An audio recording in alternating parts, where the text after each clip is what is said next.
ప్రియులారా, ఈ సమయంలో మనము పరిశుద్ధ గ్రంథములో నుంచి మరొక ప్రాముఖ్యమైనటువంటి అంశమును లేఖనములను ఆధారం చేసుకొని తెలుసుకుంటూ ఆత్మీయంగా బలపడదాం. మనము తెలుసుకునేటువంటి అంశము దేవుని చిత్తము, గాడ్స్ విల్.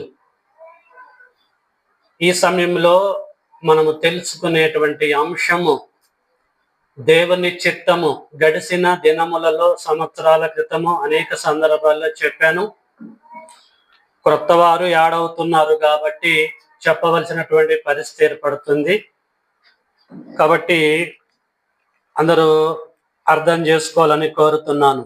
దేవుని యొక్క చిత్తాన్ని గురించి మీకు ఎందుకు చెప్పాల్సిన పరిస్థితి ఏర్పడ్డది అని మనం ఆలోచిస్తే, మత్తయి సువార్త 7వ అధ్యాయాన్ని అందరూ తీయండి. మత్తయి సువార్త 7వ అధ్యాయము 21వ వచనాన్ని నేను చదువుతున్నా, మీరు బైబిల్లో చూడండి. ప్రభువా ప్రభువా అని నన్ను పిలుసు ప్రతి వాడును పరలోక రాజ్యములో ప్రవేశింపడు గాని పరలోకమందున్న నా తండ్రి చిత్త ప్రకారంగా చేయువాడే ప్రవేశించును. చాలా మన అంశానికి సంబంధించిన ఒక అద్భుతమైనటువంటి వచన భాగాన్ని చదువుకున్నాం. ఈ మాటలు ఎవరికి చెప్పారు అని ఆలోచిస్తే, యేసుక్రీస్తుల వారు ఇశ్రాయేలీ జనాంగానికి తన శిష్యులైన 12 మందికి తెలియచేశాడు. ఎప్పుడు తెలియజేశాడు అని ఆలోచిస్తే, యేసుక్రీస్తుల వారు 3.5 సంవత్సరములు దేవుని సేవ చేశాడు. అనేకమైనటువంటి ప్రసంగాలు అందించాడు ప్రజలకి. మొట్టమొదటి ప్రసంగం ఇది. యేసు జీవిత కాలంలో మొదటి ప్రసంగం, అది కొండ మీది ప్రసంగం. యేసు కొండ ఎక్కి శిష్యుల మధ్యలో కూర్చొని వచ్చినటువంటి ఇశ్రాయేలులకి అనేకమైనటువంటి సంగతులు తెలియజేసిన సంగతి ఇది.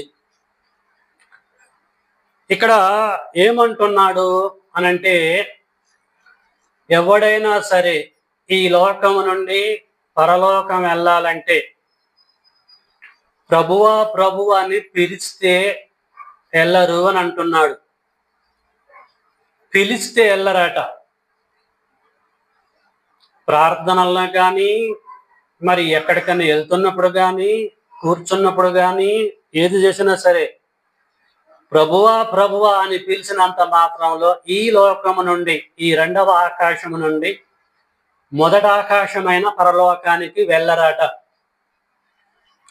పిలిస్తే వెళ్ళరు, చేస్తే వెళ్తారు. ఏంటిది చేయటము అనంటే అంటున్నాడు, పరలోకమందున్న నా తండ్రి చిత్త ప్రకారంగా చేయువాడే. పిలిచేవాడు కాదు, పిలిస్తే వెళ్ళరు, చేస్తే వెళ్తారు. అంటే పరలోకంలో నాకు ఒక తండ్రి ఉన్నాడు, తండ్రికి ఒక చిత్తం ఉంది. చిత్తం అంటే ఇష్టం, ఇష్టం అంటే కోరిక, కోరిక అంటే మనస్సు. తన చిత్త ప్రకారంగా ఎవడైతే చేస్తాడో భూమి మీద, చేసి చనిపోయినటువంటి వాడే పరదేశికి వెళ్తాడు. యేసు 2వ రాకల్లో పరలోకం వెళ్తాడని ఓపెన్ స్టేట్మెంట్ ఇస్తున్నాడు. కాబట్టి పిల్త కాదు, ఇక్కడ థియరీ కాదు, ప్రాక్టికల్గా జీవించాలని ఒక్క మాటలో చెబుతున్నాడు. ఆ కాలంలో ఉన్న శిష్యులకి, ఆ కాలంలో ఉన్నటువంటి ఇశ్రాయేలులకి, ఈ కాలంలో ఉన్నటువంటి ప్రతి క్రైస్తవుడికి. కాబట్టి ప్రియమైన దేవుని బిడ్డలారా, మనము చనిపోయిన తర్వాత పరలోకం వెళ్ళాలంటే పిలవాలా, చెయ్యాలా? చెయ్యాలి. చెయ్యాలంటే ఏం చెయ్యాలి? తండ్రి యొక్క చిత్తాన్ని చేయాలి. తండ్రి చిత్తము మనము చెయ్యకుండా ఎన్నిసార్లు మనం పిలిచినా ఉపయోగం లేదు. అందుకొరకే అంటాడు, నేను చెప్పు మాటల ప్రకారంగా మీరు చెయ్యక చెయ్యక చెయ్యక ఏం చెయ్యక, నా తండ్రి చిత్తాన్ని చెయ్యక అనవసరంగా ప్రభువా ప్రభువా అని నన్ను పిలుచుట ఎలా అంటాడు. కాబట్టి పరలోకం వెళ్ళాలంటే ఖచ్చితంగా తండ్రి యొక్క చిత్తాన్ని మనము జరిగించాలి మన శేష జీవితములో. ఎందుకంటే పనివాడే పరలోకపు జీతానికి పాత్రుడు. అది ఏ జీతానికైనా పాత్రులు కావాలంటే ఫస్ట్ పని చేయాలి. 30 days పని చేస్తేనే 31వ రోజు శాలరీ వస్తుంది. కాబట్టి ఇక్కడ మాత్రము ఖచ్చితంగా దేవుడి యొక్క చిత్తాన్ని జరిగించాలి. అది మరి దేవుడి యొక్క చిత్తాన్ని జరిగిస్తేనే పరలోకం మనకి ఎంట్రీ కావటం కరెక్ట్ అయినప్పుడు, మరి దేవుడి యొక్క చిత్తం ఏంటిది, దేవుని యొక్క ఇష్టం ఏంటిది, దేవుడి యొక్క కోరిక ఏంటిది తెలియాలంటారా వద్దంటారా, తెలుసుకోవాలంటారా వద్దంటారా, తెలియకపోయినా తెలుసుకోకపోయినా ఆయన చిత్తాన్ని జరిగిద్దామంటారా? తెలుసుకోకుండా ఎవడైనా తండ్రి యొక్క చిత్తాన్ని జరిగించగలడా? లేడు. జరిగించాలంటే ఖచ్చితంగా ప్రియులారా తండ్రి యొక్క చిత్తం ఏందో మనము తెలుసుకోవాలి. మరి తండ్రి చిత్తం మనకు తెలిసేది ఎలాగా? ఎవరు చెప్తారు? అందుబాటులో ఉన్నాడు? జాన్సన్ చెప్తాడా? యేసుక్రీస్తుల వారు చెప్తారా? మార్కెట్లో ఏమైనా దొరికిద్దా? ఎక్కడికి వెళ్తే దేవుడి యొక్క చిత్తం మనకు తెలుస్తుంది అనేది మనం ఆలోచించాలి. ఎక్కడికి వెళ్ళినా తండ్రి యొక్క చిత్తాన్ని ఎవడో మనకు బోధించడు, కానీ గ్రంథం దగ్గరికి మనం రావాలి. పరిశుద్ధ గ్రంథం మన చేతిలో ఉంది, దాన్ని ఓపెన్ చేసి చదివితే తండ్రి చిత్తం ఏంటో అందులో తండ్రి రాసి పెట్టాడు. అప్పుడు మనకు అర్థమైద్ది, దాని ప్రకారంగా చేయటానికి వీలైద్ది. కాబట్టి మనం ఏం చేయాలనంటే బైబిల్ని ఓపెన్ చేసి చదవాలి. చదువుదాం తండ్రి చిత్తం కొరకు తెలుసుకోవటం కొరకు. అయితే ఎట్ట చదువుదాము?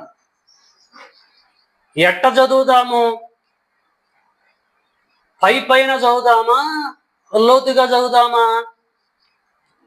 చూద్దాం. అపోస్తులైనటువంటి పౌలు గారు కొరింథీయులకు పత్రిక రాస్తూ తండ్రి చిత్తము మీరు తెలుసుకోవాలంటే ఏమి చెయ్యాలి, గ్రంథాన్ని ఎలాగ చదవాలో చెబుతున్నాడు. ఆ విషయం మనం చూద్దాం.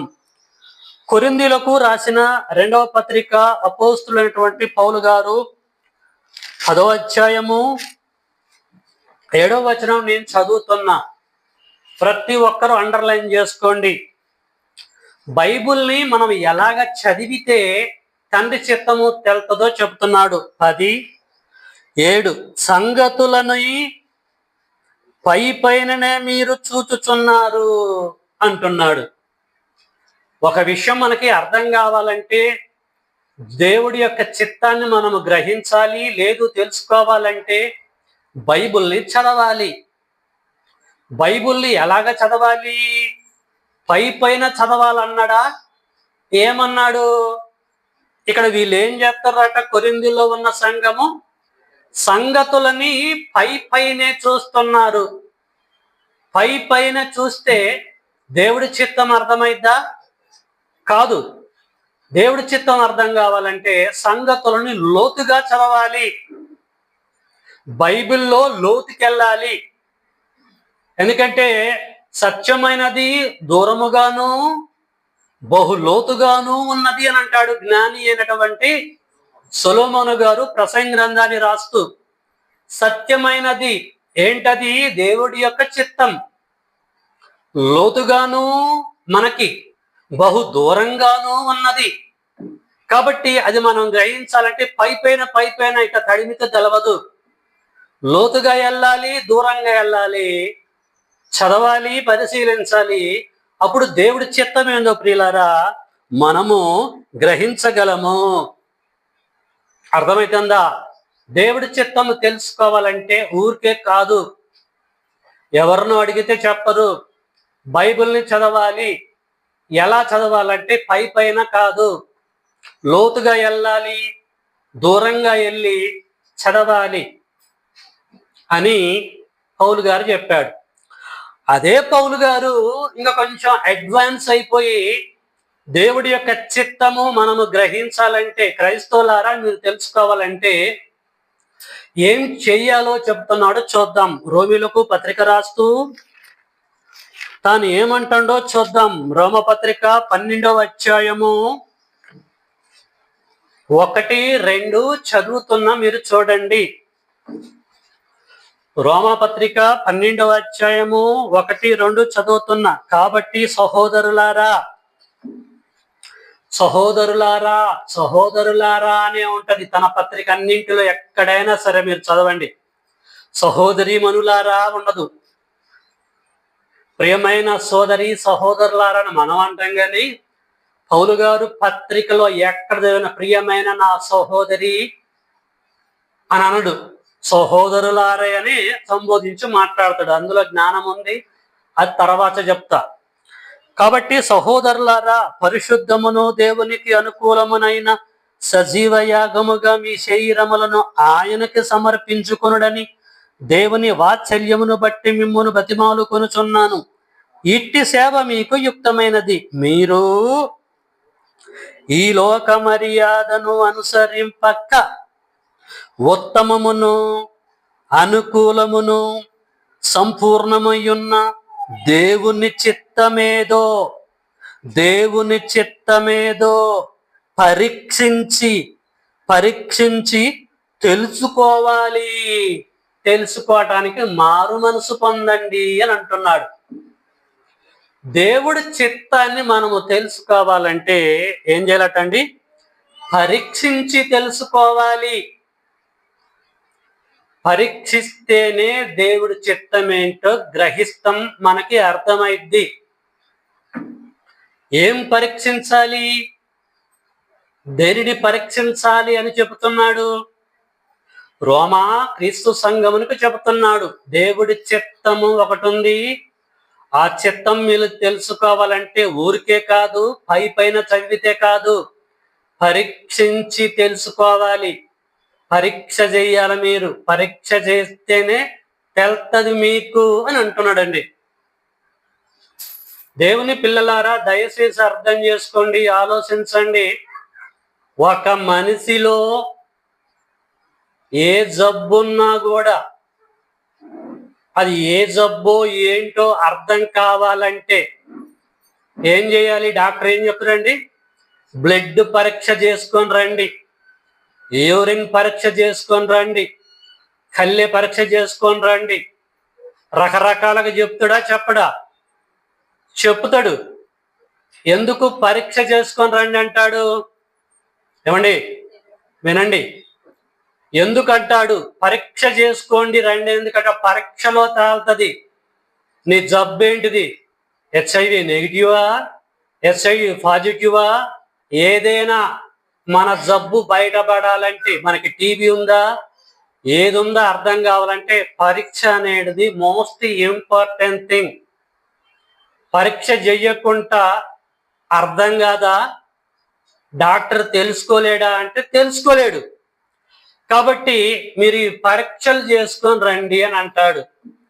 నీ బాడీలో ఉన్న ఒక జబ్బు బయటపడాలంటే, డాక్టర్కి నీకు ప్రపంచానికి అర్థం కావాలంటే పరీక్ష చాలా ఇంపార్టెంట్. అర్థమవుతుందా? జాగ్రత్త, నాకిలా చూడండి. కనుక దేవుని పిల్లలారా జాగ్రత్తగా ఆలోచించండి. మరి వీటికే పరీక్ష ఉండటం కరెక్ట్ అయితే, మరి దేవుడి చిత్తము మనము గ్రహించాలంటే పరీక్ష వద్దంటారా? అర్థమవుతుందిగా మీకు పాయింట్? కరెక్ట్ ట్రాక్లో వెళ్తున్నాగా. జాగ్రత్తగా మీరు వినండి, మీ మనసులు ఇక్కడే పెట్టండి, ఎక్కడికో మీ మనసులు పంపించకండి. దేవుని చిత్తమేందో మీరు గ్రహించినట్లు పరీక్షతో తెలుసుకోండి అని అంటున్నాడు. మళ్ళీ చదువుతున్న చూడండి 2. మీరు ఈ లోక మర్యాదను అనుసరింపక ఉత్తమమును అనుకూలమును సంపూర్ణమై ఉన్న దేవుని చిత్తమేదో పరీక్షించి తెలుసుకోవటానికి ఫస్ట్ మీరు మారు మనసు పొంది, నెంబర్ 2 నూతన పరచబడాలి, ఆ తర్వాత రూపాంతరము చెందాలి. 3 స్టేజీలు ఉన్నాయి దేవుడి చిత్తం మనము గ్రహించాలంటే. ప్రియులారా, దేవుడు తన సేవకుల ద్వారా చెప్పిన ప్రకారంగా మనం ప్రవర్తించినప్పుడే దేవుని చిత్తం ఏంటిదో ఇష్టం ఏంటిదో మనకి అర్థమైద్ది. అది అర్థం కాకుండా దేవుడి చిత్తం ఏంటిదో మనము చెయ్యటానికి వీలు కాదు. కాబట్టి దేవుని పిల్లలారా, మనము పరలోకము వెళ్ళాలంటే వెళ్ళటానికి ముందు పిలిస్తే కాదు, ప్రభువా ప్రభువా అని చేస్తే వెళ్తాం. ఏం చేయాలి? తండ్రి చిత్తము చేయాలి. తండ్రి చిత్తము చేయాలంటే చిత్తం ఏంటిదో తెలుసుకోవాలి. అర్థమైతుందా? చిత్తం ఏంటిదో తెలుసుకోవాలంటే ఏం చేయాలన్నాడు? పరీక్షించి బైబిల్ని పరీక్షించి తెలుసుకోవాలి అంటున్నాడు. పరీక్షించి తెలుసుకోవాలంటే ఎక్కడికి వెళ్ళాలంటున్నాడు?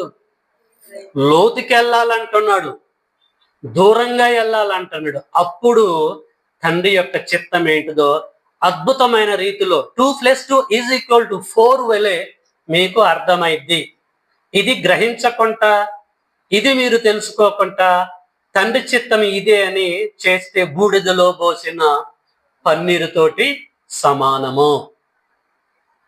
ఓకే, ఇప్పుడు మనము తండ్రి చిత్తం ఏంటిదో పౌలు గారి యొక్క సజెషన్ ప్రకారంగా పరీక్షించి పరిశోధించి తెలుసుకుందాము. Okay, ready? సిద్ధంగా ఉన్నారా? చూద్దాం. తండ్రి చిత్తాన్ని గురించి నేను చెప్పాలంటే చాలా సంగతులు ఉన్నాయి. ఉన్నటువంటి టయాన్ని యూటిలైజ్ చేసుకోవడానికి ప్రయత్నం చేస్తా. ఒక్క 3 సందర్భాలనే మీ హృదయంలో ఇంజెక్ట్ చేస్తాను. జాగ్రత్తగా మీరు వినండి, విశ్లేషించండి.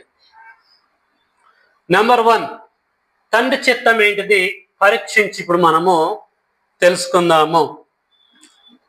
అదే అపోస్తుడైన పౌలు తెస్సలోనిక పట్టణములో ఉన్న క్రీస్తు సంఘమునకు పత్రిక రాస్తూ తండ్రి చిత్తాన్ని ఎలా రివీల్ చేస్తున్నాడో ఒకసారి చూద్దాం. తెస్సలోనిక రాసిన మొదటి పత్రిక 5వ అధ్యాయము 16 నుంచి 18 వరకు చదువుతున్న మీ బైబిల్లో చూడండి. మొదటి తెస్సలోనిక 5వ అధ్యాయము 16 నుంచి 18 చదువుతున్నాను. ప్రతి విషయమునందును కృతజ్ఞతాస్తుతులు మీరు చెల్లించండి. ఇలాగు చేయుట యేసుక్రీస్తునందు మీ విషయంలో దేవుని చిత్తము. దేవుడి చిత్తం అంటే ఏం చెప్పిండంటే ఇక్కడ దేవుని చిత్తమునకు బైబిల్ చెప్పిన డెఫినేషన్ ఏంటి, నిర్వచనం ఏంటిది? దయచేసి దేవుడి సన్నిధిలో నిద్రపోకండి, అలర్ట్ గా ఉండండి. ఓకేనా? దేవుడు వాచ్ చేస్తున్నాడు, మన మధ్యలో ఉన్నాడు. ఆత్మ సంగములతో చెబుతున్న మాటలు జాగ్రత్తగా గ్రహించాలి. ఒక కలెక్టరు, ఒక సీఎం, పిఎం మన మధ్యలోకి వచ్చి మాట్లాడుతున్నప్పుడు బాడీ లాంగ్వేజ్ ఎలాగుంటుంది, ఎంత అలర్ట్ గా ఉంటాం మనం, అలాగా భయభక్తులతో దేవుడి యొక్క వాక్యాన్ని మనం వినాలి. ఇక్కడ అంటున్నాడు దేవుడి చిత్తాన్ని గురించి, ప్రతి విషయమునందును కృతజ్ఞతాస్తుతులు మీరు చెల్లించండి. ప్రతి విషయమునందును కృతజ్ఞతాస్తుతులు మీరు చెల్లించండి. ఇలాగ చేస్తే until your death or second coming of Jesus Christ, Yesu వచ్చేంత వరకు, మనము సత్యాంత వరకు ప్రతి విషయంలో కృతజ్ఞతాస్తుతులు పరమ తండ్రికి చెల్లిస్తే యేసు క్రీస్తునందు మీ విషయంలో ఇది దేవుడి యొక్క చిత్తం అని చెప్పేసి అంటున్నాడు. పరీక్షించి తెలుసుకుంటే ఏమర్థమైంది? ప్రతి విషయంలో మనం క్రైస్తవులం, దేవుని పిల్లలం, తండ్రి అయిన దేవుడికి కృతజ్ఞత స్తుతులు చెల్లించాలి. ఏ విషయంలో అండి? ప్రతి విషయంలో. ఇందులో మంచి ఉంది, ఇందులో చెడు ఉంది. మంచి విషయంలో కృతజ్ఞతలు చెప్పాలి, ఎట్ ద సేమ్ టైము చెడు విషయంలో, చెడు జరిగిన మన కుటుంబాలలో చెడు విషయంలో కూడా కృతజ్ఞతలు చెప్పాలి, కృతజ్ఞత కోడికలు పెట్టాలి. ప్రశ్న: క్రైస్తవులు జనరల్గా ఇళ్లల్లో మంచి జరిగితే పెడతారా కూడికలు, కృతజ్ఞతలు చెప్తారా, లేకపోతే చెడు జరిగితే చెప్తారా అండి? మోస్ట్లీ 99% మంచి జరిగితేనే, ఏదైనా ఆశీర్వాదాలు మనం పొందితేనే, ఉద్యోగం వస్తేనే, డబ్బులు వస్తేనే, ఆరోగ్యం బాగుంటేనే మనము తండ్రి అయిన దేవా, తండ్రి స్తోత్రాలని చెప్తాం, కృతజ్ఞతలు చెల్లిస్తున్నాము తండ్రి అంటాం. అదే మన కుటుంబంలో దుఃఖము, మన కుటుంబంలో బాధలు, మన కొడుకు ఏదైనా సమస్య వచ్చినా, మన కూతురికి ఏదైనా సమస్యలు వచ్చినా, మన బాడీలో ఏదైనా తేడా వచ్చినా అందరిని పిలిచి, సంఘాన్ని పిలిచి కృతజ్ఞత కూడిక పెడతామా అండి? పెడతామా? పెట్టం. ఎందుకు? కీడు జరిగింది, శోధనలో ఉన్నాం. ఏడ్చుకుంటా ఉన్నటువంటి కుటుంబ వారు అందరిని పిలిచి టీలు పెట్టి, టిఫిన్లు పెట్టి, భోజనాలు పెట్టి దేవుడి కృతజ్ఞతలు చెల్లించంగా నేనైతే ఇంతవరకు చూడలే ఎక్కడ కూడా. కాబట్టి మంచి జరిగితేనే కృతజ్ఞతలు చెప్తారు తప్ప మన బ్రతుకులలో చెడు జరిగితే కృతజ్ఞతాస్తుతులు పరమ తండ్రికి చెల్లించరు. మరి అప్పుడు పౌలు గారి యొక్క మాట ఏం కావాలి? పౌలు గారు పిచ్చోడా? ఏమంటాడండి ఆయన? ప్రతి విషయమునందును కృతజ్ఞతాస్తుతులు మీరు చెల్లించాలి. Keep these words in your heart అని చెప్పేసి అంటున్నాడు. మీరు మర్చిపోవద్దు. అంటే మేలు జరిగితేనే నువ్వు దేవుడికి థ్యాంక్ చెప్తావా? అంటే కీడు జరిగితే చెప్పవా? చెప్పమంటాం మన వాళ్ళు. అది బైబిల్ థీరీ కాదు, బైబిల్ వే కాదు. అర్థమవుతుందా? దేవుడు సేవకుడైన హబక్కు ద్వారా ఒక అద్భుతమైనటువంటి బిట్టు ప్రపంచానికి ఇంట్రడ్యూస్ చేశాడు. ఏంటిదో ఒక్కసారి మనము హబక్కు గ్రంథంలోనికి వెళ్దాము. హబక్కు గ్రంథము దయచేసి అందరు తీయండి. పాత నిబంధన గ్రంథములో పేజీ నెంబరు 771, 3వ అధ్యాయం అందరు తీయాలండి. హబక్కు గ్రంథము 7వ అధ్యాయము, 3వ అధ్యాయము, హబక్కు గ్రంథము 3వ అధ్యాయము 17 నుంచి నేను చదువుతున్న. కామా ఉంటే కామా, ఫుల్ స్టాప్ అంటే ఫుల్ స్టాప్. జాగ్రత్తగా పెన్ను తీసుకొని అండర్లైన్ చేసుకోండి. దీన్ని బట్టేన మనము ఆత్మీయంగా ఎదగాలి, జ్ఞానవంతులుగా కావాలి. ఇక్కడ 17 నుంచి చదువుతున్న చూడండి. అంజూరపు చెట్లు పూయకుండినను, పూస్తే కాదు పూయకుండినను అంటే మైనస్ పాయింట్ జరిగినా సరే. అంజూరపు చెట్లు పూయకుండినను, ద్రాక్ష చెట్లు ఫలింపకపోయినను, ఫలిస్తే కాదు మైనస్.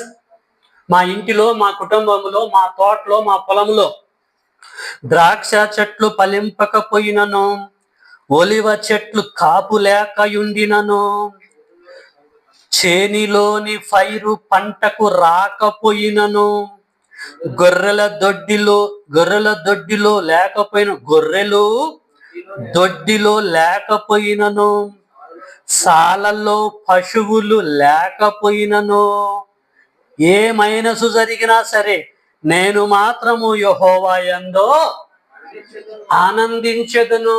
దట్ మీన్ కృతజ్ఞతాస్తుతులు చెల్లించెదను అంటున్నాడండి. ఇదేందండి? ఒక్కడ కూడా ప్లస్ కనపట్టలేదు. అక్కడ కనపడుతుందా? అన్ని మైనస్లే, అన్ని మైనస్లే. పొలం పండకపోయినా, ద్రాక్షాలు గాయకపోయినా, గొర్రెల దొడ్లో గొర్రెలు లేకపోయినా, ఏది లేకపోయినా జీరో నా బ్రతుకులో ఉన్నా సరే, నేను దారిద్ర్య రేఖకి దిగువ భాగంలోకి వెళ్ళినా సరే, ఎంత మైనస్ పాయింట్ నాకున్నా సరే, వాటిని నేను ఆధారం చేసుకొని నా దేవుడికి కృతజ్ఞతాస్తుతులు చెల్లిస్తాను అని అంటున్నాడండి. అనగలమా మనం ఇలాగా? ఈ రీతిగా మనం మాట్లాడగలమా? అసలు ఈ ఒంట్లో బాగలేకపోతే సహోదరి, సోదరుడా, నువ్వు ఎందుకు ఆరాధనకు రాలేదంటే వాళ్ళు ఏమంటారు తెలుసా?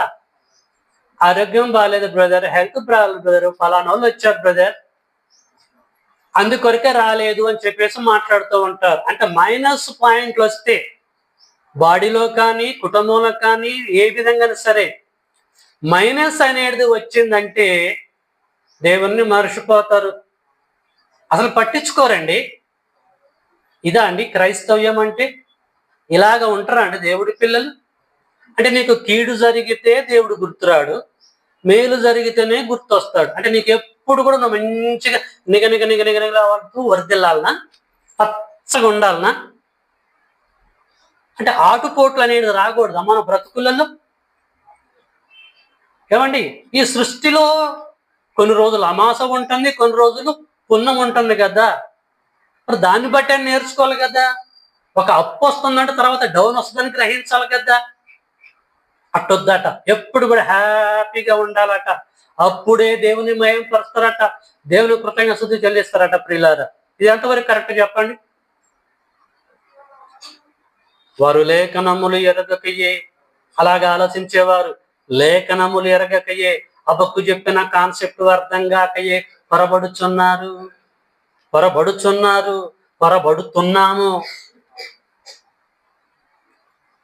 కనుక దేవుని పిల్లలారా, ప్రతి విషయంలో మనము కృతజ్ఞతాస్తుతులు చెప్పాలి. Weather is good or bad, ఏది జరిగినా సరే నన్ ఆఫ్ అవర్ బిజినెస్. మా దేవుడు మమ్మల్ని రక్షించినన్ను రక్షింపకపోయినన్ను ఏమన్నారండి చెడ్రకు మేషక్ అబేద్నెగోలు, మేము యెహోవానే గణపరుస్తాం తప్ప విగ్రహానికి మాత్రం నీ మాటలకి ప్రసక్తే లేదు, కథలు కుదరమంటాడు. అట్లా ఉండాలండి. అప్పుడు దేవుడు టిక్ పెట్టుకుంటాడు, వీడు కదా నాకు కావాల్సింది, ఏమి కదా నాకు కావాల్సింది అనుకుంటాడు. పిల్లలు, అన్ని విషయాలలో మనము దేవుడికి కృతజ్ఞతాస్తుతులు చెల్లించాలి. పౌలును పట్టుకున్నారు, శీలను పట్టుకున్నారు, మన భాషలో చెప్పాలంటే ఫుల్ కోటింగ్ ఇచ్చారు, అవునా కదా. కాళ్ళకి చేతులకి సంఖ్యలు వేశారు, బోండాలు బిగించారు, ఎరగగొట్టుడు కొట్టారు, పిచ్చి కొట్టుడు కొట్టారు, మన భాషలో చెప్పాలి తెలంగాణ భాషలో. తీసుకెళ్లి జైల్లో వేసేసారు, ఒళ్ళంతా కమిలిపోయింది. ఎవడికన్నా నిద్ర పట్టిద్దండి? మరి ఏం చేశారు పౌలు శీలాలు? జైల్లో ఉండి మధ్యరాత్రి వేళ అపోస్తుల కార్యము 16లోకి వెళ్దాం, అందరు రండి. అపోస్తుల కార్యము 16వ అధ్యాయము 25వ వచనం. అయితే మధ్యరాత్రి వేళ పౌలును శీలయు దేవునికి ప్రార్థించుచు కీర్తనలు పాడుచుండిరి. చాలండి, ఎవరైనా చేస్తారండి ఈ పని? మధ్యరాత్రి వేళ ఒళ్ళు నొప్పులతో అమ్మ అయ్యా అని చెప్పేసి కృంగి ప్రశ్నించుకోవాలి, ఏడ్చుకుంటుండాలి. మధ్యరాత్రి వేళ మిడ్ నైట్ పౌలును శీలను ఏమండి ఏం చేశారట? దేవునికి ప్రార్థించుచు కీర్తనలు పాడుచుండిరి. దేవుడికి ప్రార్థించుచు కీర్తనలు పాడుచుండిరి. మనం ఆ ప్లేస్ లో ఉంటే ఏమంటాం తెలుసా? నిన్ను నేను నమ్ముకుంటే వాళ్ళందరు పిచ్చి కోటింగ్ చేస్తంటే నువ్వేం చేసినావయ్యా? అవసరమా నీకు ప్రార్థన చేయటం, పాటలు పాడటం అని చెప్పేసి ఏం చేస్తామండి? బైబిల్ గీబుల్ మొత్తం పక్కకు పెట్టేయమా? దేవుని పిల్లలారా, దయచేసి మీరు అర్థం చేసుకోండి. తండ్రి మనస్సు ఏంటి గ్రహించినటువంటి వారు మేలు జరిగితేనే కాదు, కీడు జరిగితే కూడా దేవుడికి కృతజ్ఞతాస్తుతులు చెల్లించాలి. అది ఎవడైతే చేస్తాడో దేవుడి చిత్తాన్ని జరిగించినటువంటి వ్యక్తి అవుతాడు. వాడు చచ్చిపోయిన తర్వాత పరలోకంలోనికి వెళతాడు. అది కాబట్టి పిలిస్తే కాదు చేస్తే వెళ్తాం. ఏం చేయటం? తండ్రి చిత్తాన్ని చేయటం. తండ్రి చిత్తం చెయ్యకుండా చాలా మంది ఆవలిస్తే ప్రభు అంటారు తెలుసా, కూర్చుంటే ప్రభు అంటారు, ఏసయ్యా అంటారు, నడుస్తున్నప్పుడు కూడా ఏసయ్యా అంటారు, పడుకున్నప్పుడు కూడా ఏసయ్యా అంటారు, మాట మాట్లాడితే ప్రభువా ప్రభువా ప్రభు అంటారు. ఆయన ఏమంటాడు?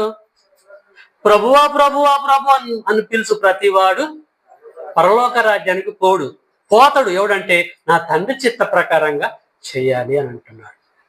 కాబట్టి అద్భుతమైనటువంటి జ్ఞానం ఉంది, గ్రహించండి, ఆలోచించండి. కాబట్టి ప్రియులారా, తండ్రి చిత్తం ఏంటిదో మనము గ్రహించాం. ఏంటిది? ప్రతి విషయం అందును కూడా మనము కృతజ్ఞతాస్తుతులు చెల్లించాలని ఒక పాయింట్ మనము లోతుగా వెళ్ళి, దూరంగా వెళ్ళి, పరిశీలించి, పరిశోధించి తెలుసుకున్నాం. నెంబర్ 2, ఏం చేయాలి? పేతురు గారిని అడుగుదాం. తండ్రి చిత్తాన్ని గురించి దయచేసి ఒకసారి చెప్పండి, మాకు తెలవదు, మీరు చెప్పితే మేము గ్రహించి ఆ చిత్తాన్ని జరిగించి పరలోకం వెళ్తాం అని చెప్పేసి పేతురు గారిని అడుగుదాం. పేతురు గారు తన స్టైల్లో ఏం చెబుతున్నాడో ఒక్కసారి అతన్ని మనం అడుగుదాం. పేతురు రాసిన మొదటి పత్రిక 2వ అధ్యాయము 16వ వచనం, 2:16,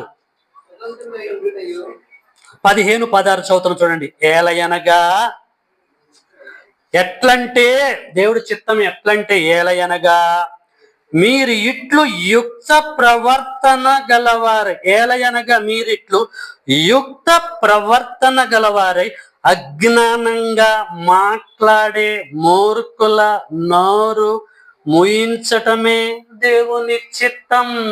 అది ఏం చెప్తుండండి? అజ్ఞానంగా ఎవడైతే మాట్లాడతాడో, సబ్జెక్టు తెలవకపోయినా, సబ్జెక్టు మీద గ్రిప్ లేకపోయినా, ఇదే కరెక్ట్ అని మొండి వాదనలు పెట్టుకునే మహానుభావులు ఉంటారు. అర్థమవుతుందా? తుమ్ కిత్తా అంటే తుమ్ కిత్తా, నువ్వెంత అంటే నువ్వెంత అనేటోళ్ళు ఉంటారు. నీకేం తెలుసు, నాకే తెలుసు అని పిడివాదం పెట్టుకునే వాళ్ళు ఉంటారు. 2+2 = 4 రావాలి. అక్కడ చూస్తుంటే 3.5, 1/4 to 4 వస్తుంది. ఆయన అవతల వ్యక్తి ఏమంటున్నాడో తెలుసా? ఇదే కరెక్ట్ అంటున్నాడు. నీ పట్టుకున్న కుందేలుకి 3 అంటున్నాడు. కాదురా నాయన, కుందేలుకి ఏదేని తెలుసా 4 కాళ్ళు అంటే అని అందరికి తెలుసు. ఆ సత్యం చెప్తుంటే లేదు లేదు 3 అని అంటున్నాడు. ఇంకా వాడికి మనం ఏమైనా చెప్పగలమా? ఎందుకు చెప్పలేమంటే వాడు మూర్ఖుడు. మూర్ఖుడికి ఎంత సూపర్ థియరీ చెప్పినా, ఇంజెక్ట్ చేసినా ఇంజెక్ట్ అవుద్దా? కాదు. కాబట్టి ఏం చేయాలంటే చాలా జాగ్రత్తగా ప్రొసీడ్ కావాలంటున్నాడు పేతురు గారు. ఏమంటాడు? అజ్ఞానంగా మాట్లాడే మూర్ఖుల నోరు నువ్వు ఎప్పుడైతే మూయిస్తావో, బెట్టం తీసుకొని కాదు, కర్ర తీసుకొని కాదు, లేఖనములను బేస్ చేసుకొని, సమాధానం సిస్టర్ గారు, లేఖనములు బేస్ చేసుకొని ఎప్పుడైతే వాని నోరు మూయిస్తామో, వాడు నోరు ఎప్పుడైతే ముయ్యబడతదో దేవుడి చిత్తాన్ని మనము జరిగించినటువంటి వ్యక్తులము. అర్థమైందండి మీకు ఇక్కడ పాయింట్? దేవుడి చిత్తం ఏంటిదని చెప్పాడు ఇక్కడ పేతురు గారు. అజ్ఞానంగా మాట్లాడే వాళ్ళ నోరులు మూయించటమే దేవుని యొక్క చిత్తం. ఎట్ట తెలుసుకున్నాం మనం? ఇది పరీక్షించి తెలుసుకున్నాం. అది పాయింట్. లేఖనములను పరీక్షించి, పరిశోధించి తెలుసుకుంటున్నాం, గ్రహించగలిగాం దేవుని పిల్లలారా. ఇప్పుడు మనము పరలోకం వెళ్ళాలంటే ఏం చేయాలి? దేవుడి చిత్తాన్ని చేయాలి. దేవుడి చిత్తాన్ని చేయాలంటే దేవుడి చిత్తం ఏమని చెప్పేస్తున్నాడు ఇక్కడ? మూర్ఖుల నోరులు, అజ్ఞానంగా మాట్లాడే మూర్ఖుల నోరులు మూయించాలి. మూర్ఖుల నోరు నువ్వు మూయించాలంటే మూర్ఖుడు దగ్గర లేని సబ్జెక్టు నీ దగ్గర ఉండాలి. అది పాయింట్. అంత అడగోలిగా వాడు నోరు మూతుందండి. నీ దగ్గరే సబ్జెక్ట్ లేకపోతే వాని నోరు ఎలాగ మూయించగలము? మూర్ఖుల నోరు మూయించాలంటే ఒరిజినల్ ఎసెన్స్ నీ దగ్గర ఉండాలి, సబ్జెక్ట్ ఉండాలి. సబ్జెక్టు లేకుండా ఎట్టబడితేట్ట వాని దగ్గరికి వెళ్ళి కూర్చొని నువ్వు పిడివాదం పెట్టుకున్నావు అనుకో, వాడు నీ నోరు మూయిస్తాడు. వాడు ద్వారా మన నోరులు మూయించబడతాయి. అప్పుడు ఏం జరిగిద్ది? దేవుడు అంటాడు, ఓరి నిన్ను బట్టియే కదరా నా నామము మూర్ఖుడు దగ్గర దూషింపబడ్డది కదరా, నన్ను బ్లేమ్ చేసింది, వాని ముందు బ్లేమ్ చేసింది నువ్వే కదరా అంటాడు. కాబట్టి ప్రియులారా, ఒక వ్యక్తిని ఢీ కొనాలనుకున్నప్పుడు, నాతోటి కూడా చాలా మంది మాట్లాడుతూ ఉంటారు, మాట్లాడాలని ట్రై చేస్తూ ఉంటారు, నేనే గెలవాలని, నా వాదమే గెలవాలని ప్రయత్నాలు చేస్తూ ఉంటారు. నాకు ఇవన్నీ గుర్తొస్తా ఉంటాయి. లోపల నవ్వుకుంటా ఉంటా. ఏం చేయాలో అర్థంగా, సరే కానీలే, ఉరుకుతున్నారు, ఉరకనీలే, ఉరికి ఆగుతారు కదా. తొండ ఎంతసేపు ఉరికిద్దండి? తొండ ఎంతసేపు ఉరికిద్ది? కంచె ఉన్నంత వరకు కదా, తర్వాత ఆగటమే కదా అని నాకు లోపల అర్థమైపోయింది. మూర్ఖంగా మాట్లాడుతున్నారులే, వాళ్ళు స్పీడ్గా పోతున్నప్పుడు మనం సైలెంట్గా ఉందామని నేను ఉండిపోతా. సబ్జెక్ట్ మీద పట్టున్నప్పుడే దిగాల, అప్పుడు వారు వన్ సైడ్ అయింది ప్రియులారా. సబ్జెక్ట్ మీద గ్రిప్ లేకుండా ఎంత స్పీడ్గా వెళ్తామో అంత స్పీడ్గా బ్యాక్ వస్తాం. మనం బంతి చేతిలో ఉందని గోడకు పెట్టామనుకోండి, ఎంత స్పీడ్కి కొడితే అంత రివర్స్ మళ్ళీ వచ్చేస్తుంది. అలాగ మనం ఉండొద్దు. 66 పుస్తకాల మీద పట్టున్నప్పుడే ఎంట్రీ కావాలి మనం ఎక్కడికైనా సరే. అప్పుడు దేవుడి యొక్క కృప దావీదుకు ఉన్నట్టు గొలియాతు విషయంలో మనకు కూడా ఉంటుంది. For your kind information. కాబట్టి ఇక్కడ దేవుడి చిత్తం ఏమని చెప్పేసి అంటుండే ఇక్కడ పేతురు గారు, అజ్ఞానంగా మాట్లాడే వాళ్ళ నోర్లు ముయించు. నువ్వు ముయిస్తే దేవుడి చిత్తాన్ని జరిగించినట్టే లెక్క. నువ్వు దేవుడి చిత్తాన్ని జరిగిస్తే after your death definitely you reached, పరలోకం రీచ్ అయిపోతావు అని చెప్పేసి అంటున్నాడు. కాబట్టి ఇదే విషయాన్ని పౌలు గారు తీతుకు పత్రిక రాస్తూ ఏమి చెబుతున్నాడో ఒక్కసారి మనము చూద్దామండి. తీతుకు రాసినటువంటి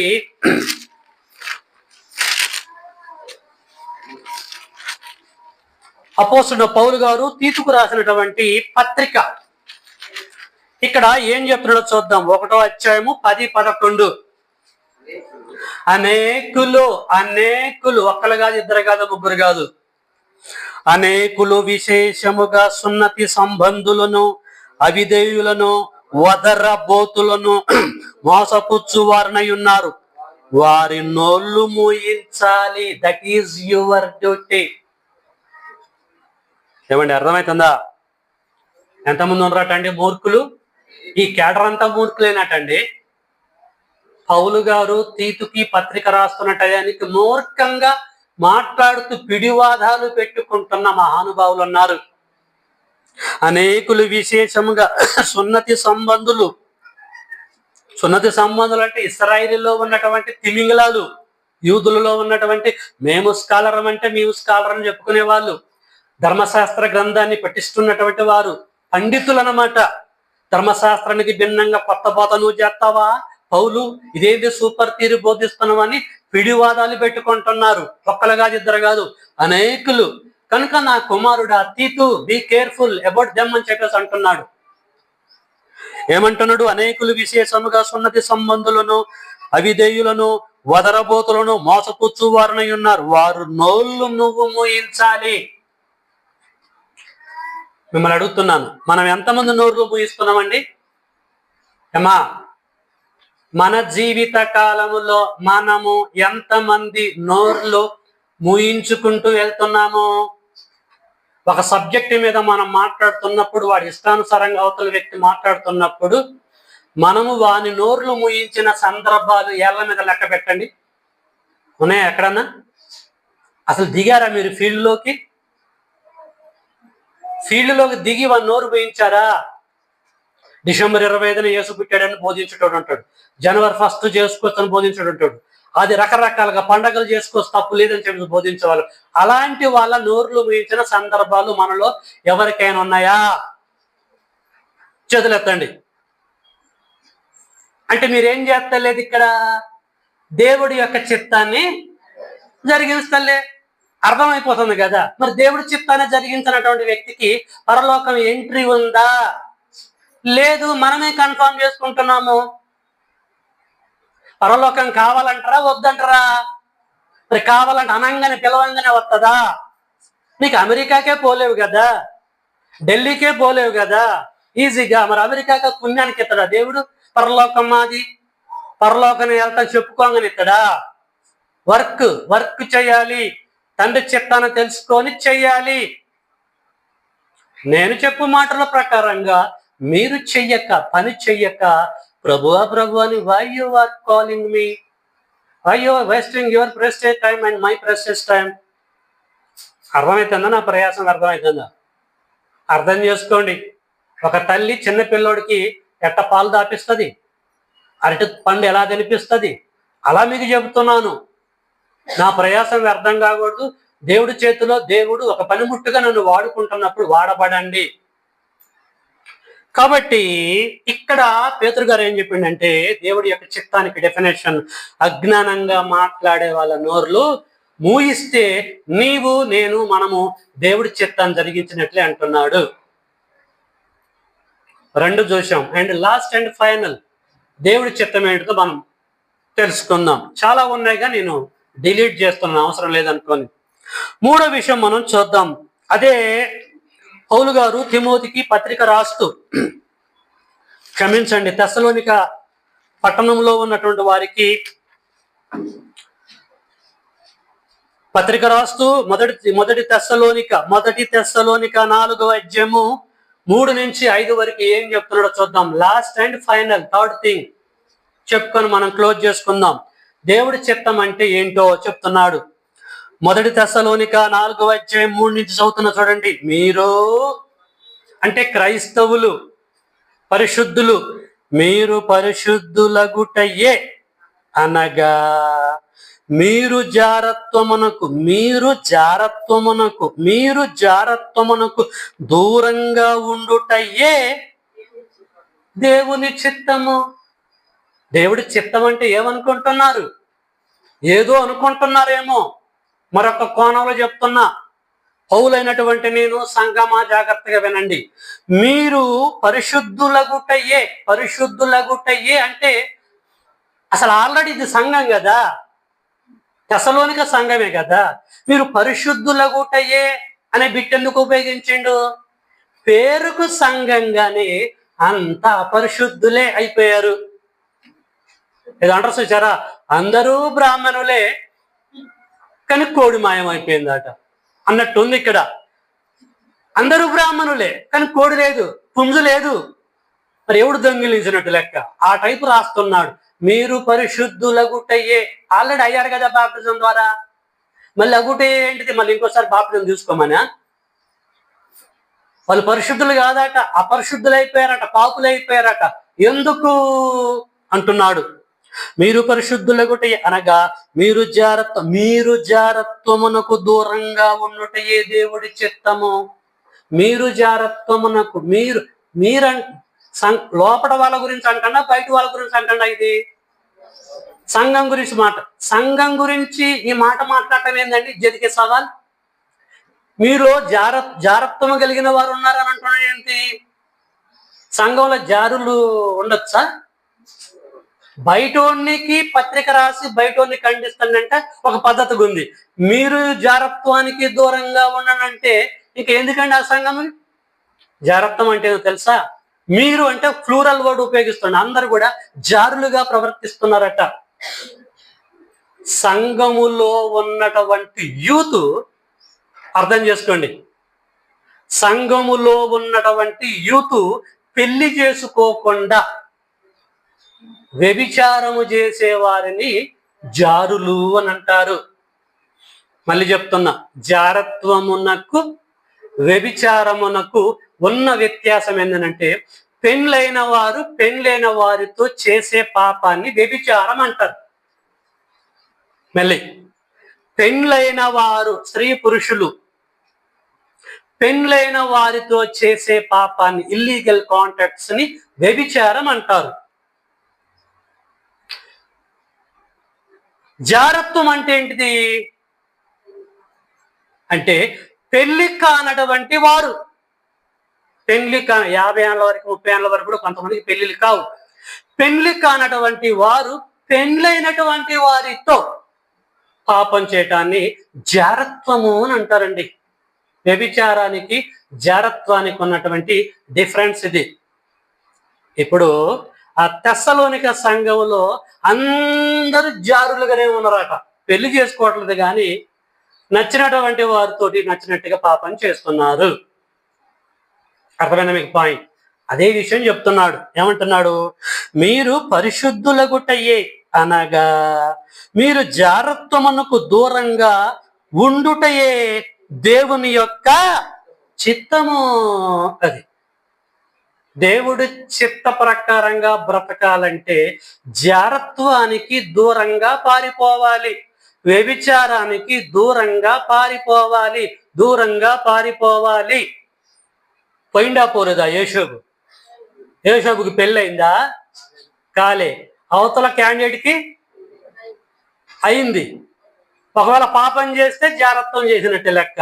క్యాండిడేట్ పాపం చేసిండా, దూరంగా పారిపోయిందా? అకార్డింగ్ టు పౌల్ స్టేట్మెంట్ వెళ్ళిపోయాడు, పారిపోయాడు. అది ఆ క్యాండిడేట్ కి పరలోకం దక్కిద్దంటారా, దక్కదంటారా? దక్కిద్ది యేషోబుకి. కనుక దేవుని పిల్లారా, దేవుడి చిత్త ప్రకారంగా ఈ లోకంలో బ్రతకాలంటే అటు వ్యభిచారానికి ఇటు జారత్వానికి దూరంగా మనము ఉండాలి. ఒక తెస్సలోనిక పట్టణంలో కాదండి, ప్రతి సంఘంలో ఇదే పరిస్థితి అండి. ఒకడు ఏం చేసిండు తెలుసా? ఒకడు సంఘంలో ఉన్న ఒకడు తండ్రి భార్యని ఉంచుకోవచ్చా అండి? ఏమంటే నేను ఓపెన్ చెప్తున్నా, బైబిల్లో రాసిన సంగతి చెప్తున్నా. దేవుడే ఓపెన్ చేసి రాత్రి చెప్పడానికి నేనే ఉండండి, చెప్పకుండా ఉండటానికి. కొరింథీ పత్రికలోకి వెళ్దాం. 1 కొరింథీ 5వ అధ్యాయం అందరూ తీయాలి. దేవుడు నేను చెప్పకపోతే నన్ను శిక్షిస్తాడు. కాబట్టి ఆయన రాసిన సంగతులను యాజ్ ఇట్ ఈజ్ గా డిలీట్ చేయకుండా, మినిమైజ్ చేయకుండా చెప్తున్నాను. 1 కొరింథీ 5వ అధ్యాయం 1 నుంచి చదువుతున్నా చూడండి. మీలో, ఎవరిలో అట? పరిశుద్ధులలో, క్రీస్తు సంఘంలో, బయట సంగతి కాదు. మీలో జారత్వం ఉన్నదన్న వదంతి కలదు. వదంతి అంటే గుసగుసలు. ఒక వ్యక్తి గురించి ఒక వ్యక్తి మాట్లాడుకుంటారు చూసారా, గుసగుసలు. అదనమాట వదంతి.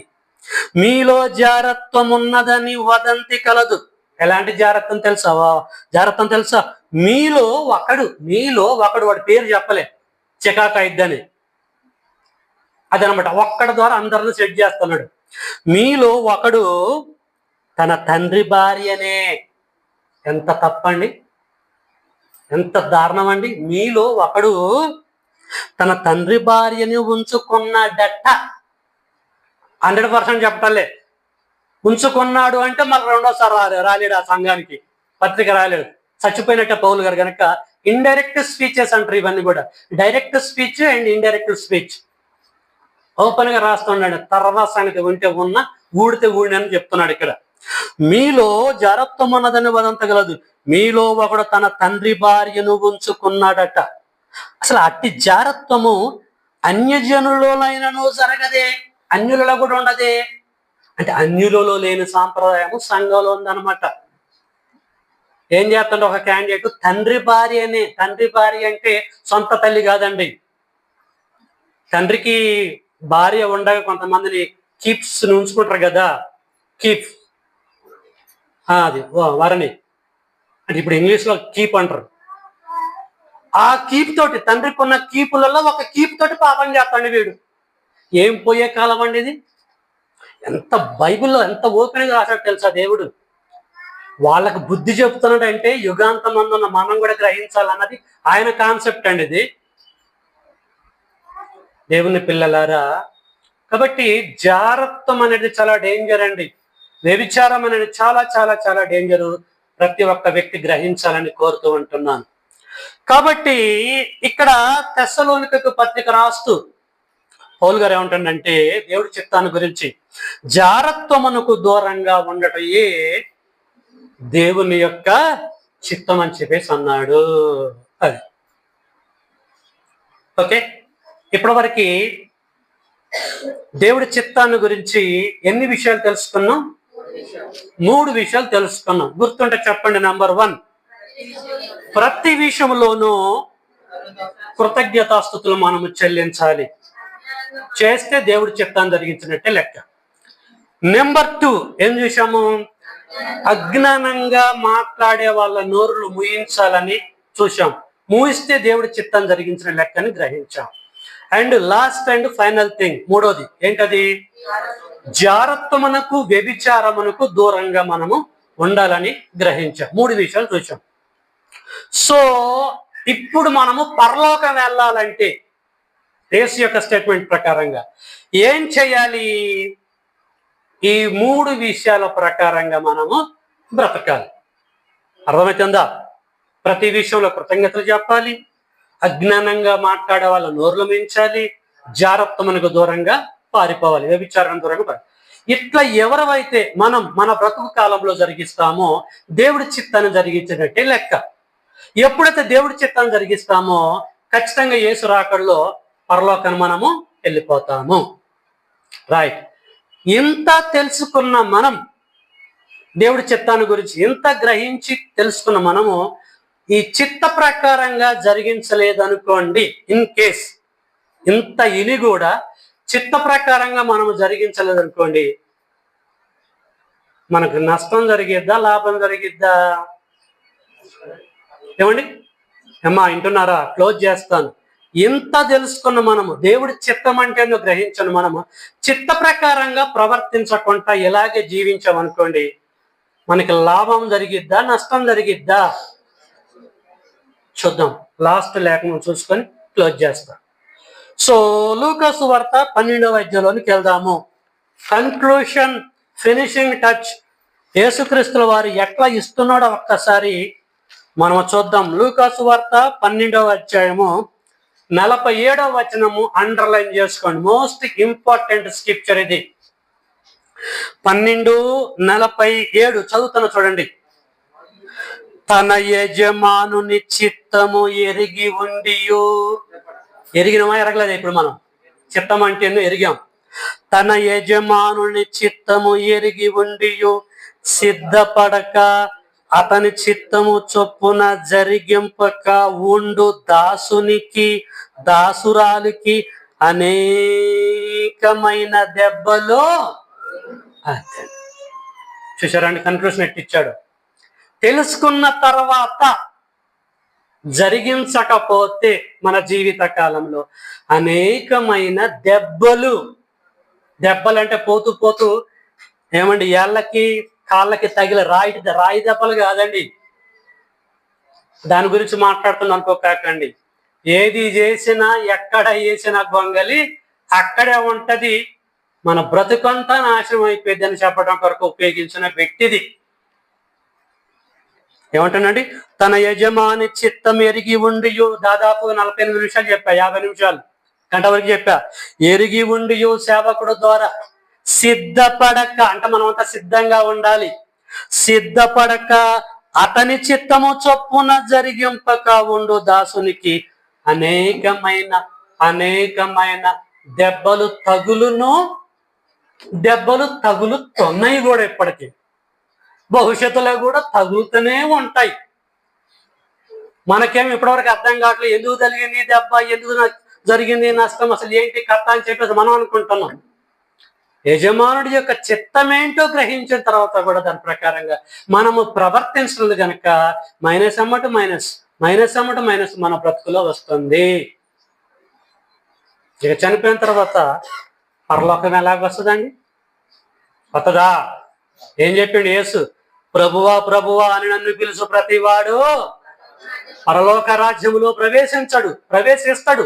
ఎప్పుడంటే పరలోకమందున్న నా తండ్రి చిత్త ప్రకారంగా చేయువాడే ప్రవర్తించిన వాడే పరలోకానికి వెళ్తాడు చెప్పేసి అంటున్నాడు. కనుక ప్రియులారా, పిలవద్దు, చేద్దాం.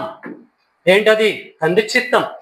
యేసు చేశాడు, అపోస్తులు చేశారు, ఆది సంఘం చేశారు, పౌలు చేశారు, చనిపోయారు, పరదేశికి వెళ్ళారు. They are waiting for heaven. పరలోకం కొరకు వాళ్ళు ఎదురు చూస్తూ ఉంటున్నారు.